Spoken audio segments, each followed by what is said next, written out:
নতুন রেসিপি নিয়ে আমি অনেক দিন পর রেসিপি শ্যুট করছি। তো আজকে আমি তোমাদের সাথে একটা তরকারি শেয়ার করব যেটা সম্পূর্ণ নিরামিষ। তোমরা অষ্টমীর ভোগের দিন লুচির সাথে এই তরকারিটা খেতে পারো, ঠাকুরকেও এটার ভোগ দিতে পারো। এটা আমাদের খুবই মানে সুস্বাদু তরকারি এবং এটা খুবই ঝটপট হয়ে যায়। যারা অষ্টমীর দিন অঞ্জলি দাও, নিরামিষ খাও, তারা এই তরকারিটা দিয়ে রান্না করে খেতে পারো। তো এই তরকারিটা পেঁয়াজ রসুন ছাড়া। তো আমি সর্ষের তেল কড়াইয়ে নিয়েছি, নিয়ে একটু গোটা জিরে দিয়েছি। তোমরা চাইলে যে কোনো তেল ব্যবহার করতে পারো, কিন্তু সর্ষের তেলে খেতে টেস্ট হয়। তারপর সেদ্ধ করা আলু আমি টুকরো টুকরো করে কেটে নিয়েছি, মানে স্লাইস করে নিয়েছি। তোমরা চাও তো চৌক করেও কাটতে পারো।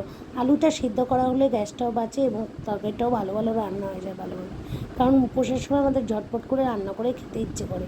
তো এইটা পুজোর দিনে একটা, বাইরে তোমরা ভারী খাবার খাবোই, তো ঘরে একটু হালকার জন্য দুপুরে পাতে অঞ্জলির পরে এটা খাওয়াই যেতে পারে। এই সাথে আলুর তরকারির মধ্যে এবার একটু নুন দিয়ে দিচ্ছি।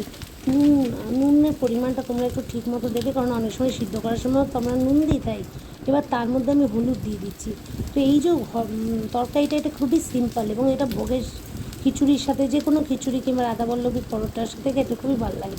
তার মধ্যে আমি একটু গুঁড়ো লঙ্কা দিয়ে দিলাম। তোমরা চাও তো গুঁড়ো লঙ্কাটা স্কিপও করতে পারো, তার বদলে কাঁচা লঙ্কা ইউজ করতে পারো, কিন্তু আমি একটু কালারের জন্য গুঁড়ো লঙ্কা দিয়েছি। এটা হচ্ছে কাশ্মীরি গুঁড়ো লঙ্কা, খুব একটা ঝাল হবে না।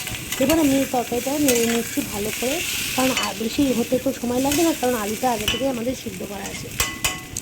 এই তরকারিটাতে তোমরা চাইলে একটু হিংও ফোড়ন দিতে পারো। হিং ফোড়ন দিলেও খেতে তরকারিটা খুবই সুস্বাদু হয়।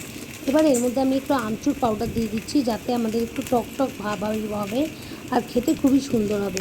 তোমরা চাইলে এই তরকারিটা পরোটার সাথেও খেতে পারো। এই তরকারিটা একবার পুজোর সময় রান্না করে দেখো। অষ্টমীর দিন যারা আমরা নিরামিষ খাই তাদের জন্য খুবই ভালো তরকারি। এবার ভালো করে তরকারিটা নেড়ে চেড়ে নিলাম।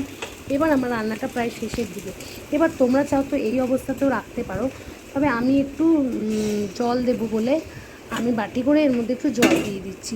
তো এই জলটা আর এদিকে লুচি কড়াই বসিয়ে দিয়েছি, লুচি ভাজছে।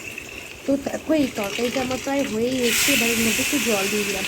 তোমরা চালটা এই শুকনো অবস্থাতেও রাখতে পারো, কিন্তু যেহেতু লুচি কিংবা পরোটার সাথে খেতে গেলে একটু ঝোল ঝোল ভালো লাগে, ওই জন্য এই তরকারিটা ঝোল ঝোল কাইকাই, মানে বেশি জল জল না, ঝোল ঝোল কাইকাই তরকারিটা খেতে খুবই ভালো লাগবে।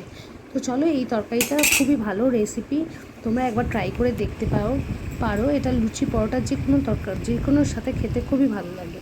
তো চলো, আজকে আমার রেসিপিটা এই পর্যন্তই। আর পরের রেসিপিতে তোমাদের সাথে আসছি দুর্গাপুজোর আরেকটা নতুন রেসিপি নিয়ে।